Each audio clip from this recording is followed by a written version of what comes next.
अस्सलाम वालेकुम students and traders. I hope आप सब खैरियत से होंगे। ओके, तो इस वीडियो के अंदर हम डिस्कस करेंगे technical outlook for the next week जो हमारे पास वीक आ रहा है। तो सबसे पहले तो ऑब्वियसली डॉलर इंडेक्स यूज़ करेंगे क्योंकि मैं इसको एज अ बेंचमार्क के तौर पे यूज़ करता हूँ इन माय फॉरेक्स ट्रेडिंग। और ज़्यादातर जितने भी प्रोफेशनल ट्रेडर है वो उसको बेंचमार्क के तौर पे यूज़ करते हैं अपनी ट्रेडिंग के अंदर। तो सबसे पहले तो इम्पोर्टेंट चीज़ टेक्निकल आउटलुक में हमारे पास जो है वो मंथली क्लोजिंग है हमारी।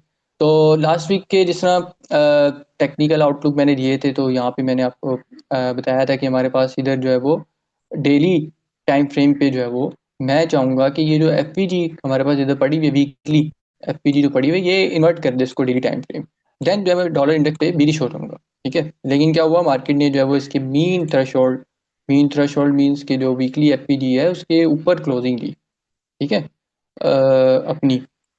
सो ये मेरा रीज़न बना कि मैं अपने जो कॉन्टीजेंसी प्लान मेरे पास था कि मैं इमीडिएटली शिफ्ट हो जाऊंगा फॉर बीरिश टू बुलिश, तो वो बीरिश टू बुलिश जो है वो शिफ्ट हो गया।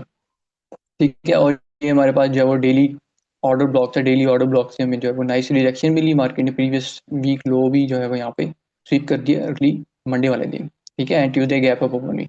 सो मंथली से अगर हम ब्रेक डाउन करते हुए आए मार्केट को, तो फिलहाल जो है इस सबको हम रिमूव कर देते हैं। तो यहाँ पे एक इंटरेस्टिंग जो चीज़ देखने वाली है वो ये है कि ये लिक्विडिटी वाइट। ठीक है, लिक्विडिटी वाइट के प्रीवियस कैंडल की जो क्लोजिंग थी और जो नेक्स्ट कैंडल की ओपनिंग है मंथली, उसके बीच में जो गैप होता है उसको हम कहते हैं लिक्विडिटी वाइट। तो ये जो लिक्विडिटी वाइट क्रिएट हुई थी यहाँ पे मंथली जो है मार्केट ने इससे नीचे जो है वो क्लोजिंग की है और डॉजी क्लोजिंग की है मार्केट ने।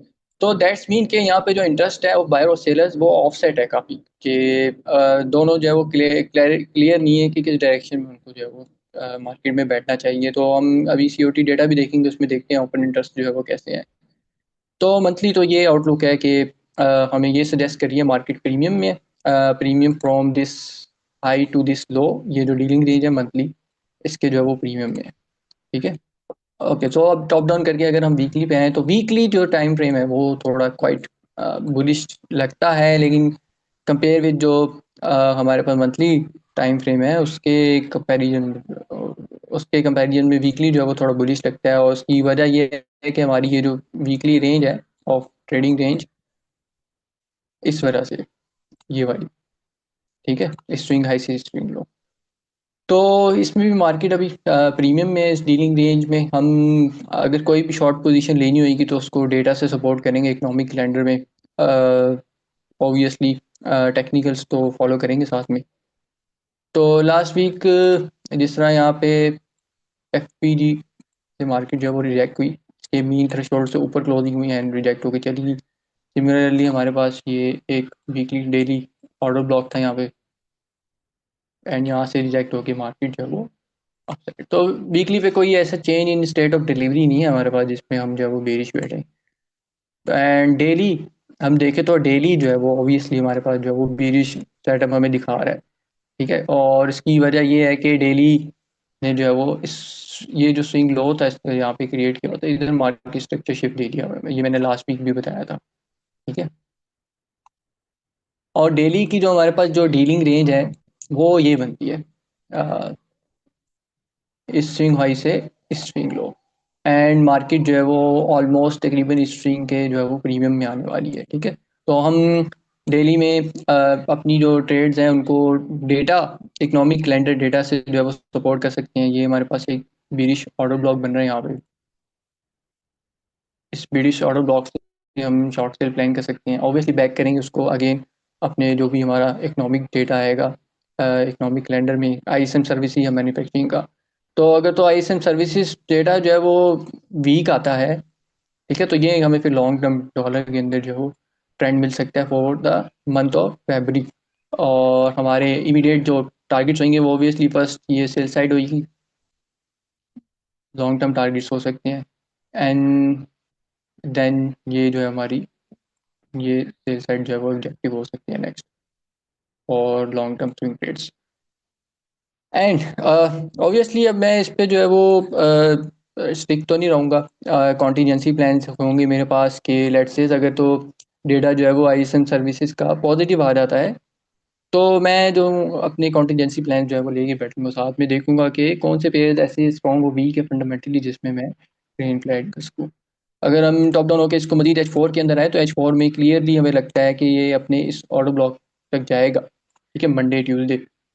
एंड ये हमारे पास बाई साइड लिक्विडिटी है इधर, मतलब कि यहाँ पे ऊपर मार्केट सेलर्स के स्टॉप लॉस हो सकते हैं इस ऑब्वियस हाई के ऊपर। एंड ये हमारे पास जो है हमारा डेली का जो ऑर्डर ब्लॉक है, ठीक है, वो पड़ा हुआ है, ठीक है। तो ये टेक्निकली है और वीकली आउट फंडामेंटल्स आउटलुक। अगर तो फंडामेंटल्स आउटलुक की आपने वीडियो नहीं देखी तो वो पार्ट 1 में मैंने शेयर करी है, आप उसको लाजमी देखें ताकि आपको ये अंडरस्टैंड कर जाए ये टेक्निकली जो बाइस है वो किस बेसिस पे मैंने बनाया हुआ है बीरिश फॉर द डॉलर। तो मंडे मैं यही चाहूँगा कि अर्ली मंडे मार्केट जो है वो रिट्रेस करे, रिट्रेस करके आए to take out this sell side liquidity, ठीक है। एंड या फिर मंडे को ही जो है वो इनिशियली हमें लंदन सेशन के अंदर हमारे पास यूरो का भी पीएमआई का डेटा है तो वो इसको अबव ले जाए अपसाइड बाई साइड लिक्विडिटी और ओबी में, और फिर हमारे पास मैन्युफैक्चरिंग का भी डेटा है आईएसएम का, तो फिर हम सेल साइड जो अप्लाई कर सकते हैं। या तो फिर ये है कि अगर यूरो का डेटा जो है वो स्ट्रॉन्ग आता है, ठीक है, तो हम ये सेल साइड लिक्विडिटी मार्केट ले जाती है। एंड उसके बाद जो है वो आईएसएम मैन्युफैक्चरिंग डेटा पॉजिटिव आता है तो फिर हम यहाँ से जो है वो ये वाला जो ओबी होगा हमारा ऑर्डर ब्लॉक, ठीक है, इमीडिएट ऑर्डर ब्लॉक, तो यहाँ से जो है वो हम बाय ट्रेड प्लान कर सकते हैं कि शॉर्ट टर्म लो मार्केट लेके जाएगी इनटू ऑफ एफपीजी और ये order block and then go up side. तो इस तरह हम जो है वो ट्रेड प्लान कर सकते हैं, लेकिन मैं क्लोजली मोनिटर करूँगा मार्केट को for long term trade opportunity and short term trade opportunity both. क्योंकि मंथली जो क्लोजिंग आई है वो काफ़ी इंटरेस्टिंग आई है और मेरे हिसाब से तो मुझे डॉलर में जो है वो ट्रेंड शिफ्ट होता हुआ दिख रहा है। एक और इम्पॉर्टेंट चीज़ फंडामेंटली वो ये है कि जिस तरह डोनाल्ड ट्रम्प ने जो है वो चाइना पे सैंक्शंस लगाई हैं, और सैंक्शंस कह रहा हूँ टैरिफ्स लगाए हैं, टैक्सेस बढ़ा दिए हैं, कनाडा पे बढ़ाए, मैक्सिको पे बढ़ाए हैं। अब चाइना, मैक्सिको और जो कनाडा है वो लार्जेस्ट ट्रेड पार्टनर है ऑफ यूएस। तो टैरिफ बढ़ाने की वजह से सप्लाई डिस्ट्रप्शन आ सकती है यूएस के अंदर, जिससे इन्फ्लेशन क्रिएट हो सकती है।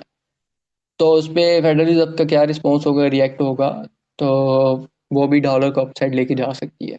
लेकिन इन टर्म्स अगर तो वो हॉकी स्टांस रखते हुए इंटरेस्ट रेट के ऊपर, लेकिन ऑब्वियसली बड़े ट्रेडिंग पार्टनर है चाइना, कनाडा और मैक्सिको यूएस के, तो वो इकॉनमी पे भी उनके असर पड़ेगा। तो as per dollar smile theory, अगर तो इकॉनमी अमेरिका की स्लो डाउन की तरफ जाती है जो हमें जीडीपी डेटा में दिख भी रहा है, अटलांटा जीडीपी का डेटा भी आया और यूएस का अपना भी जीडीपी का डेटा आया, तो वो दोनों वीक वीक डेटा थे। तो उन डेटा को व्यू में रखते हुए कि वीक जीडीपी और ये जो टैरिफ बढ़ाएंगे ट्रेडिंग पार्टनर्स से, तो इन इकॉनमी जो है वो मजीद स्लो डाउन होएगी, अनएम्प्लॉयमेंट बढ़ने के चांसेस होंगे, तो डॉलर जो है वो डाउन साइड की तरफ आता हुआ दिखेगा, लाइक जिस तरह प्रीवियसली 2020 और 2022 में हुआ था, ठीक है। तो that's it for today, I hope so